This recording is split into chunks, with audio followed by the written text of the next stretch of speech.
आज की 50 बड़ी खबरें। बिहार में ठंड का प्रकोप लगातार जारी है। राज्य के कई जिलों में न्यूनतम तापमान 7 डिग्री तक गिर गया है। प्रशासन ने अलाव की व्यवस्था बढ़ाई है और लोगों को सुबह शाम सावधानी बरतने की सलाह दी है।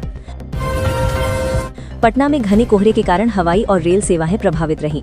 कई ट्रेनें घंटों देरी से चली, वहीं 2 उड़ानों को रद्द करना पड़ा। यात्रियों को भारी परेशानियों का सामना करना पड़ा। मुख्यमंत्री नीतीश कुमार ने राजधानी पटना में विकास योजनाओं की समीक्षा बैठक की। उन्होंने अधिकारियों को निर्देश दिया कि सभी योजनाएं तय समय पर पूरी हों और किसी भी प्रकार की लापरवाही बर्दाश्त नहीं की जाएगी। बिहार सरकार ने गरीब परिवारों के लिए नई आवास योजना की घोषणा की है। इस योजना के तहत पात्र लाभार्थियों को पक्के मकान के लिए आर्थिक सहायता दी जाएगी, जिससे ग्रामीण इलाकों में जीवन स्तर सुधरेगा। गया जिले में सड़क हादसे में 3 लोगों की दर्दनाक मौत हो गई। तेज रफ्तार ट्रक ने बाइक सवारों को टक्कर मार दी। पुलिस ने शवों को पोस्टमार्टम के लिए भेजकर जांच शुरू कर दी है। मुजफ्फरपुर में अपराध नियंत्रण को लेकर पुलिस ने विशेष अभियान चलाया। इस दौरान कई संदिग्धों से पूछताछ की गई और अवैध हथियारों के साथ 2 अपराधियों को गिरफ्तार किया गया। मधुबनी जिले में किसानों ने फसल बीमा की मांग को लेकर प्रदर्शन किया। किसानों का कहना है कि प्राकृतिक आपदाओं से फसलें बर्बाद हो रही हैं, लेकिन बीमा राशि समय पर नहीं मिल रही। दरभंगा में नगर निगम द्वारा साफ सफाई अभियान चलाया गया। शहर के प्रमुख बाजारों और सड़कों की विशेष सफाई कराई गई, जिससे स्थानीय लोगों ने राहत की सांस ली। भागलपुर में गंगा नदी का जलस्तर सामान्य बना हुआ है। प्रशासन ने बाढ़ नियंत्रण विभाग को अलर्ट पर रखा है और तटबंधों की निगरानी लगातार की जा रही है। पूर्णिया जिले में स्वास्थ्य विभाग की टीम ने अस्पतालों का निरीक्षण किया। इस दौरान दवाइयों की उपलब्धता और मरीजों को मिल रही सुविधाओं की जांच की गई। बिहार बोर्ड ने मैट्रिक और इंटर परीक्षा की तैयारियां तेज कर दी हैं। परीक्षा केंद्रों पर सीसीटीवी कैमरे लगाए जा रहे हैं ताकि नकल पर पूरी तरह रोक लगाई जा सके। पटना विश्वविद्यालय में छात्र संघ चुनाव को लेकर हलचल तेज हो गई है। विभिन्न छात्र संगठन प्रचार अभियान में जुट गए हैं और कैंपस में पोस्टर बैनर लगाए जा रहे हैं। सहरसा में बिजली आपूर्ति को लेकर लोगों ने विरोध प्रदर्शन किया। लगातार हो रही कटौती से नाराज उपभोक्ताओं ने विभाग से जल्द समाधान की मांग की। अररिया जिले में नेपाल सीमा पर एसएसबी ने तस्करी की बड़ी कोशिश नाकाम की। भारी मात्रा में अवैध सामान जब्त किया गया है और मामले की जांच जारी है।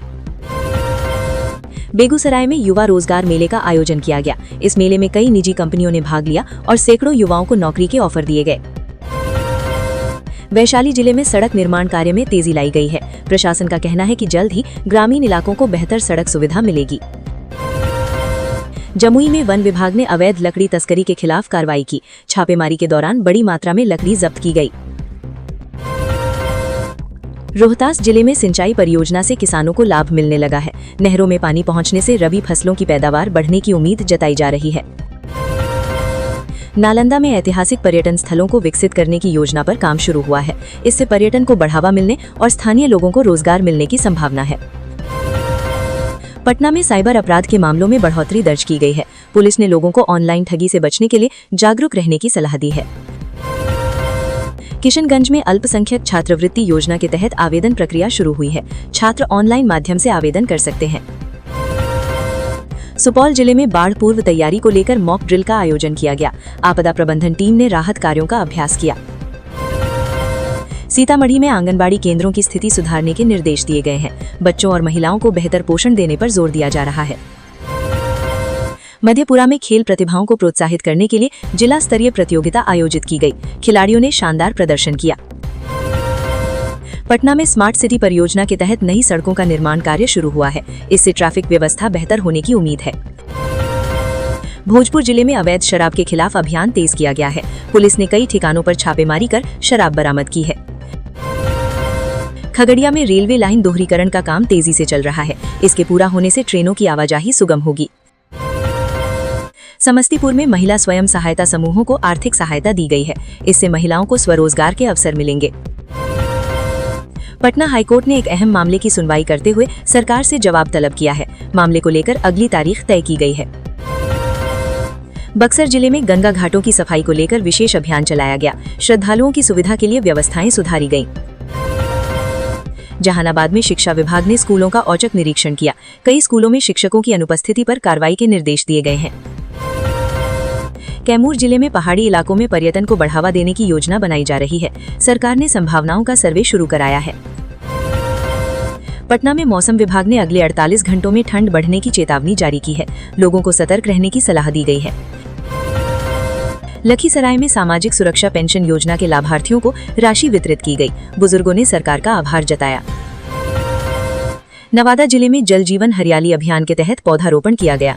पर्यावरण संरक्षण को लेकर जागरूकता बढ़ाई जा रही है।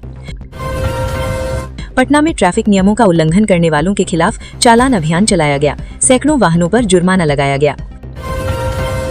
गोपालगंज में ग्रामीण विकास योजनाओं की समीक्षा बैठक आयोजित की गई। अधिकारियों को प्रगति तेज करने के निर्देश दिए गए। मोतिहारी में चीनी मिल शुरू होने से किसानों में खुशी है। गन्ना किसानों को समय पर भुगतान मिलने की उम्मीद जताई जा रही है। पटना में कला और संस्कृति को बढ़ावा देने के लिए कलात्मक महोत्सव का आयोजन किया गया। बड़ी संख्या में लोग शामिल हुए। सिवान जिले में स्वास्थ्य शिविर का आयोजन किया गया। सैकड़ों लोगों की मुफ्त जांच और दवा वितरण किया गया। अरवल में मनरेगा के तहत रोजगार सृजन में तेजी आई है। ग्रामीणों को स्थानीय स्तर पर काम मिलने लगा है। बिहार में महिला सुरक्षा को लेकर पुलिस ने विशेष हेल्पलाइन को और मजबूत किया है। महिलाओं से किसी भी समस्या पर तुरंत संपर्क करने की अपील की गई है। पटना में डिजिटल शिक्षा को बढ़ावा देने के लिए नई स्मार्ट क्लास शुरू किए गए। छात्रों को तकनीक से जोड़ने पर जोर दिया गया। बांका जिले में पहाड़ी क्षेत्रों में सड़क निर्माण से आवागमन आसान हुआ है। स्थानीय लोगों ने खुशी जाहिर की है। सारण में किसान प्रशिक्षण कार्यक्रम आयोजित किया गया। आधुनिक खेती तकनीकों की जानकारी किसानों को दी गई। पटना में नगर विकास विभाग ने जल जमाव की समस्या को लेकर नई योजना बनाई है। जल्द ही काम शुरू होने की संभावना है। जमालपुर में रेलवे वर्कशॉप के आधुनिकीकरण पर काम तेज हो गया है। इससे रोजगार के नए अवसर बनेंगे। मधुबनी में मिथिला पेंटिंग को अंतर्राष्ट्रीय पहचान दिलाने के प्रयास तेज किए गए हैं। कलाकारों को सरकारी सहयोग मिल रहा है। बिहार में स्टार्टअप नीति के तहत युवाओं को वित्तीय सहायता दी जा रही है। कई नए स्टार्टअप शुरू हुए हैं। पटना में गणतंत्र दिवस की तैयारियां जोरों पर हैं। परेड रिहर्सल पूरी कर ली गई है और सुरक्षा के कड़े इंतजाम किए गए हैं।